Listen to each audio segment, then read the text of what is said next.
Olá, sou o professor Manuel Neves, estou aqui para auxiliar você a estudar linguagens para o Enem. Nesta aula, eu vou mostrar quantas questões de interpretação de texto caem na prova de linguagens. O que cai nessas questões? Como é que são formuladas? Como é que é a questão de interpretação? O que você deveria estudar com prioridade e como você deveria estudar interpretação de texto para o Enem. Vamos lá então para as questões. Peguei todas as aplicações do Enem de 2009 até 2018. E dá para concluir aqui que é normal cair entre 10 e 15 questões de interpretação. Tá? Vamos aqui então para as aplicações. Tá? A segunda aplicação é o Enem PPL para as pessoas privadas de liberdade e chega a ver, por vezes, a prova, meu Deus, desaparece, faltou luz num lugar, vamos fazer uma terceira aplicação. Tá? Mas tem havido aí desde 2017 uma prova para os surdos, tá? Um Enem aí para os surdos, uma terceira aplicação. Então, o normal é haver de 10 a 15, 12 a 15 questões de interpretação. O que cai? É o seguinte, gêneros textuais são as modalidades de texto, carta ao leitor, carta do leitor, artigo de divulgação científica, propaganda, tá? Hino. Os gêneros textuais são os textos que circulam na sociedade. Então, gêneros textuais, 102 questões aí, tá? Que já apareceram. Contexto de produção, de circulação e de recepção de texto.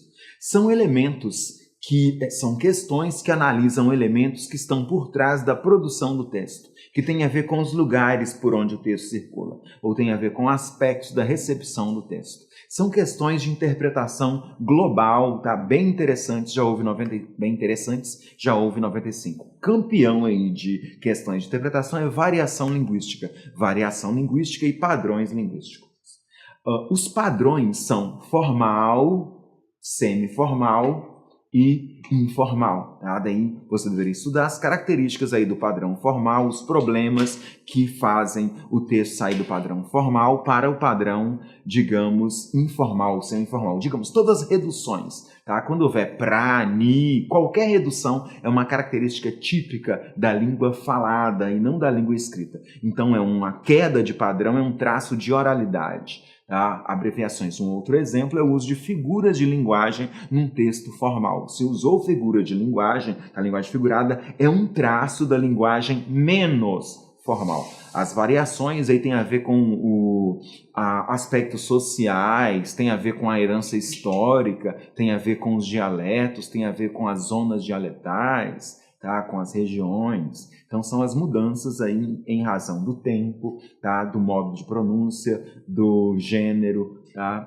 Das comunidades linguísticas, dialetos, tá? E vai por aí. Então, padrões linguísticos, variação linguística, terceiro lugar, com 64 questões. Estratégias argumentativas, 37 questões, tá? Aquela ideia de confronto, indução, dedução, sedução, chantagem, causa, consequência, prova concreta, senso comum, são estratégias de organização do discurso. Tá? Processos de interação discursiva não são estratégias argumentativas. São 4 elementos que permitem a quem escreve o texto colocar um contato direto com o leitor. Tá? É o uso de perguntas retóricas, uso da primeira pessoa do plural, uso de pronomes de segunda pessoa e ainda uso de imperativo. São os chamados processos de interação discursiva. São os métodos, as técnicas usadas pelo produtor para entrar em contato direto com o leitor.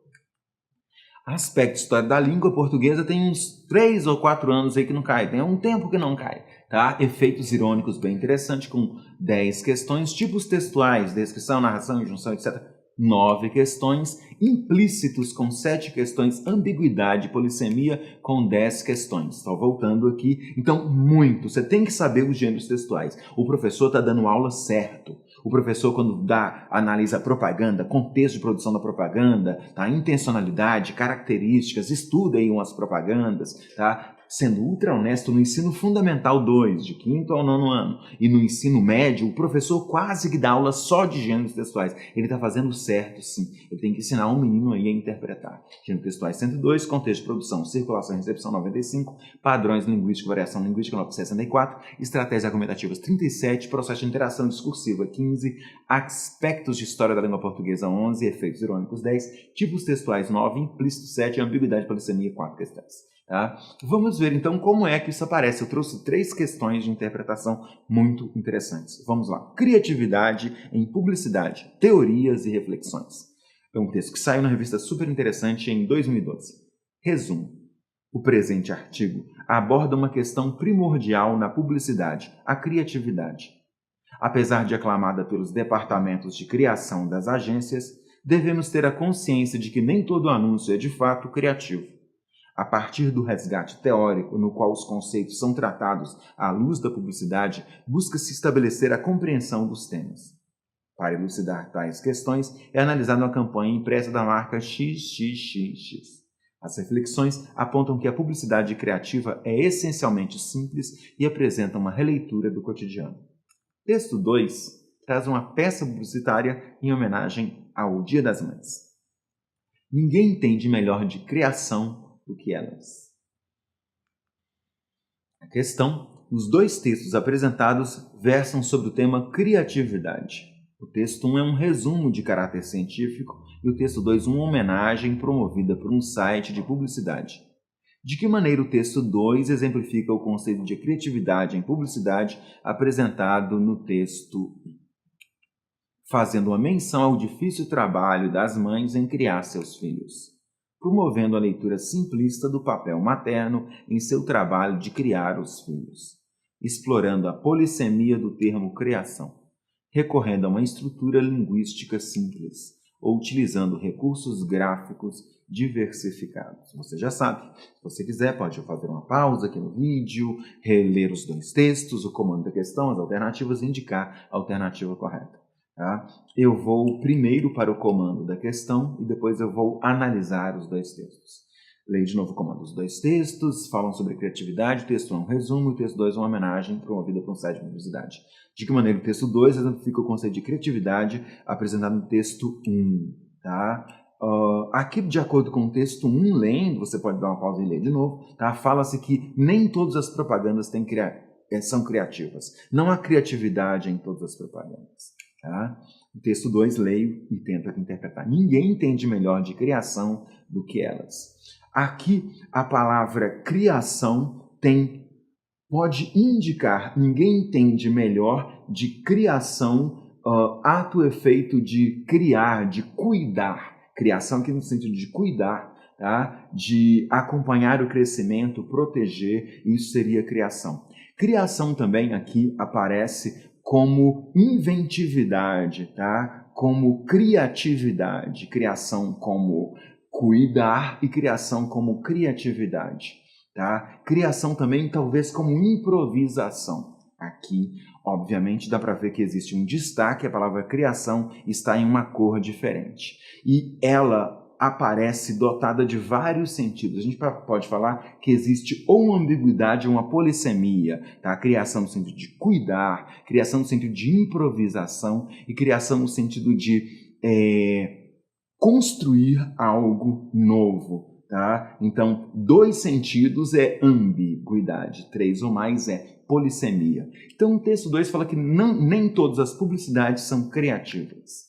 E aqui existe um exemplo de criatividade. Houve um efeito polissêmico, uma palavra com 3 ou mais sentidos, tá? Houve um efeito polissêmico que demonstrou a criatividade. Tá? Muito bem.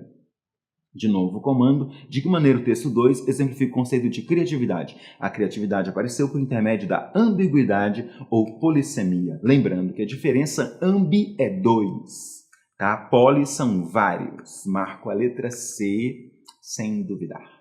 Muito boa questão, sem dúvida, o conteúdo é ambiguidade e polissemia. E dá para ver que nem todas as habilidades de interpretação são iguais, não. Então eu fico, assim, muito estupefato, eu fico com ódio, na verdade.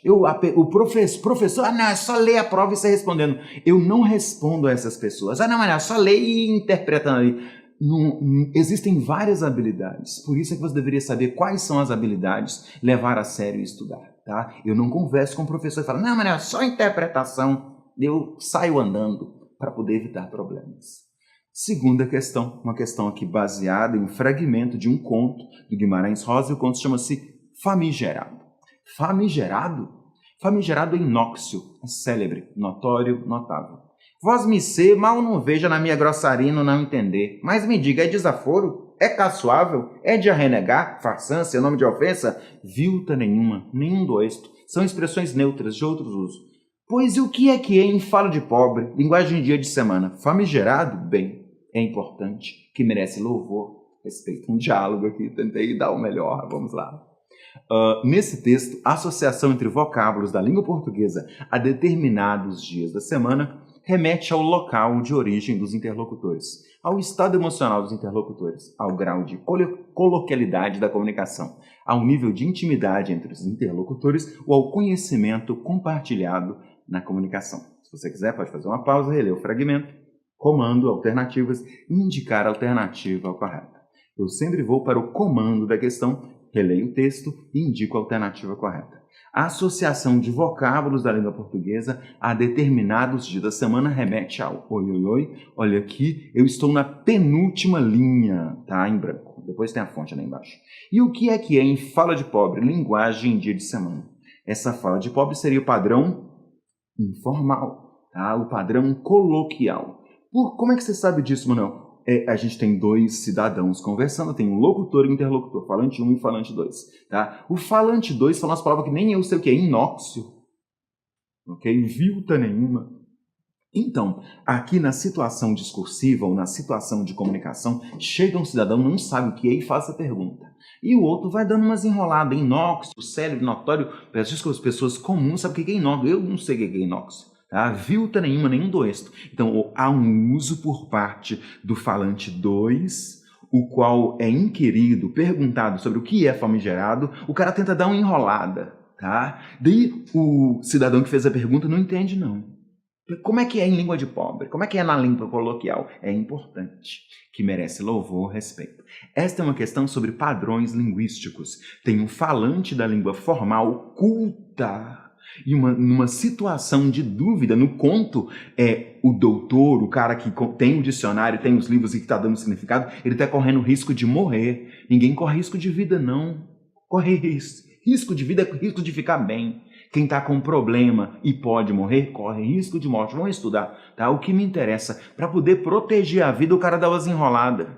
Tá? É importante, na verdade, famigerado pode ser até importante, que merece louvor e respeito. Famigerado é uma pessoa muito conhecida e, em geral, famigerado é uma pessoa conhecida pelas barbaridades, pelas crueldades, e foi nesse sentido que o cidadão falou assim, você é o famigerado fulano de tal? Então você é o bandido loucão, tá? É essa a ideia. O que me interessa é que é uma questão de padrões linguísticos e a linguagem de dia de semana é o padrão coloquial, a língua comum do dia a dia.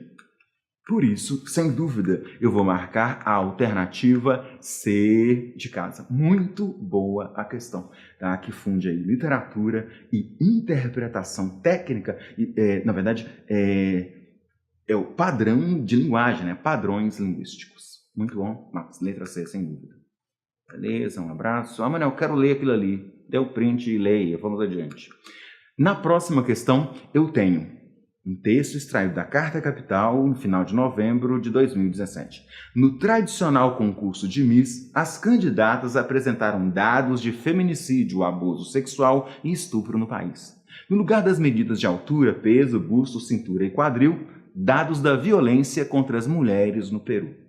Foi assim que as 23 candidatas ao Miss Peru 2017 protestaram contra os altos índices de feminicídio e abuso sexual no país no tradicional desfile em trajes de banho. O tom político, porém, marcou a atração desde o começo. Logo no início, quando as peruanas se apresentaram uma a uma, denunciaram os abusos morais e físicos, a exploração sexual, o assédio, entre outros crimes contra as mulheres. Quanto à materialização da linguagem, a apresentação de dados relativos à violência contra a mulher configura uma discussão sobre os altos índices de abuso físico contra as peruanas. Propõe um novo formato no enredo dos concursos de beleza feminina. Condena o rigor estético exigido pelos concursos tradicionais. Recupera informações sensacionalistas a respeito desse tema ou subverte a função social da fala das candidatas a Miss. Se você quiser, pode dar uma pausa, reler o texto, comando, alternativas, indicar o que você julga correto. Eu sempre vou partir do comando da questão. A apresentação de dados relativos à violência contra a mulher nesse contexto de produção. É um concurso de Miss. Qual é o assunto? Beleza. Então, em tese, o assunto desse contexto, nesse contexto de produção, fala-se sobre beleza. Um outro campo semântico aqui do mesmo discurso, no concurso de Miss, além de se falar sobre os traços aí, ideais ou de beleza, tá? Fala-se do mundo de uma forma mais idealizada. Aquele discurso chamado de discurso cor-de-rosa, um discurso Hello Kitty, um discurso de idealização, tá? O mundo, não estou lendo O Pequeno Príncipe, peço desculpas, mas esse é o discurso na condição discursiva ou no contexto de produção. Discurso de Miss, o discurso é sobre beleza ou uma visão idealizada de mundo. Entretanto, nesse concurso Miss Peru 2017, houve uma mudança, uma alteração do discurso para a situação discursiva. Situação discursiva, concurso de Miss, deveria falar de quê? De beleza ou uma visão idealizada de mundo. Falou sobre feminicídio, falou sobre crime contra as mulheres. Então, em um contexto discursivo no qual haveria um discurso específico, tá? Houve uma alteração. Houve uma mudança de paradigma, houve uma mudança de modelo, houve uma mudança de discurso. Então, esse discurso de denúncia da violência contra a mulher, ele não é esperado na situação discursiva concurso de Miss. Inacreditavelmente, é uma questão lindíssima sobre contexto de produção do discurso. Só produção. Nesse contexto, concurso de Miss deveria falar sobre beleza, sobre uma visão idealizada. É isso. Quanto à materialização da linguagem, a apresentação de dados relativos à violência contra a mulher subverte a função social da fala das candidatas a Miss. Nesse contexto discursivo, tá, deveria na língua deveria falar de beleza ou de uma visão idealizada. Tá? Então, houve uma mudança da função social das falas das candidatas a Miss. Era um contexto em que havia um texto previsto. Tá? No concurso Miss Peru 2017, houve uma mudança na fala das candidatas. Por isso eu marco a letra E. Eu acho fenomenal, uma das questões mais geniais que eu já vi. Sem dúvida, contexto de produção, de circulação, de recepção de texto. Você estuda isso no ensino médio.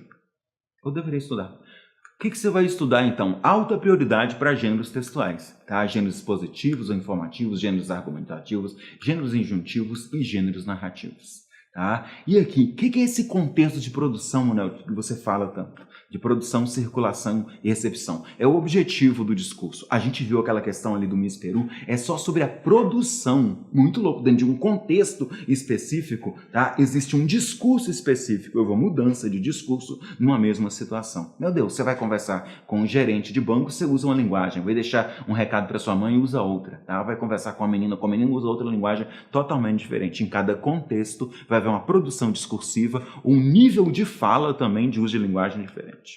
Suporte, né, o lugar de onde o texto é extraído, tem a ver também com a linguagem, tá? Formal, informal, semi-informal, com a mensagem que é apresentada, ainda com A intertextualidade intergêneros, um texto com características de outro texto, sei lá, um poema com características de receita, muito comum isso aparecer no Enem. Contexto de produção, circulação e recepção de texto. E ainda com os domínios discursivos, né, os lugares onde o texto circula. Texto que circula no comércio, texto que circula nas redes sociais, texto que circula nas empresas, texto de natureza religiosa, policial, são os domínios discursivos. Isso também é o contexto de produção, recepção e circulação de texto. E ainda a heterogeneidade tipológica, a presença de vários tipos textuais dentro de um mesmo gênero textual.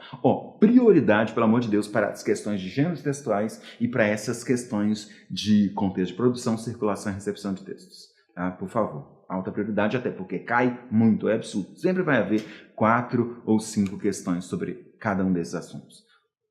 Sobre a soma deles. Média prioridade para padrões linguísticos e variação linguística. Os padrões, obviamente, têm a ver com formal, semiformal e informal. Não adianta falar saber que é formal, semiformal e informal, não. O aluno tem que estudar quais são as características do padrão semiformal, quais são os traços do padrão informal. Por exemplo, a pessoa vai falar, se Deus quiser com Z, aí é erro de ortografia, tá? Quando eu ver fulano, o verbo ver, no subjuntivo hipótese, tem um I, é vir, quando eu vir fulano. Então, a confusão entre o infinitivo, a forma ver, tá? Para indicar hipótese, tá? Quando eu vir, isso é um traço do padrão informal. É isso que o aluno vai estudar. Os padrões são identificados por elementos gramaticais específicos. Quando a criatura escreve agente, a espaço gente, em um texto, isso é um traço da língua coloquial. É um traço da língua falada. Na língua culta, nunca se escreve agente. Toda vez que tiver escrito agente, é informal. Tá? Na língua culta é nós, ou devemos, um abraço e etc. e tal. Variações ou alterações no uso da língua, tá? Relacionadas à região, a um grupo social e vai por aí. Estratégias argumentativas, confronto, sedução, intimidação, chantagem, subdivisão. Existem mais de 10 estratégias, tá? E elas aparecem na prova do Enem. Os processos de interação discursiva, pouca gente fala disso, mas esse contato que no texto, as marcas deixadas pelo locutor, por quem escreveu o texto, pelo produtor discursivo, para entrar em contato com o leitor, tá? Que são o quê? Imperativo, pronome de segunda pessoa, tá? Os pronomes que identificam diretamente o interlocutor, você, vai por aí. Perguntas retóricas e ainda o emprego de verbos na primeira pessoa do plural, tá? Prioridade média, baixa prioridade, até porque cai menos, efeitos irônicos, tipos textuais cai pouco, tá? Ambiguidade, polissemia e os implícitos.